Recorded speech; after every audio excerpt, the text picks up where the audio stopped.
माँ बाप जब बूढ़े हो जाए ना, खुदा का वास्ता उनसे मोहब्बत से बात किया करो। जब हम बच्चे होते हैं ना, मैं बच्चा था, जब मैं स्कूल जाता था, मैं अपनी अम्मी को कहता, अम्मी मुझे नाश्ता दो, अम्मी मुझे प्यास लगी है, पानी दो। तो मेरी माँ फौरन भाग कर मुझे पानी पिलाया करती थी। अम्मा मुझे 10 रुपये दो, मैंने स्कूल जाना है।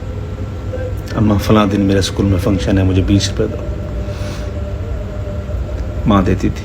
अम्मा आज मेरी तबीयत खराब है, तो माँ मुझे अपनी गोद में सुला देती थी, हाथ उठाकर अल्लाह से दुआ करती थी, मेरा माथा चूमती थी।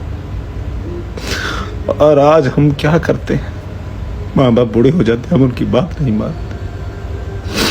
खुदा अपने माँ बाप का ख्याल रखो, उनसे मोहब्बत से बात किया करो। रब्बा मावा ना खोमी बना है।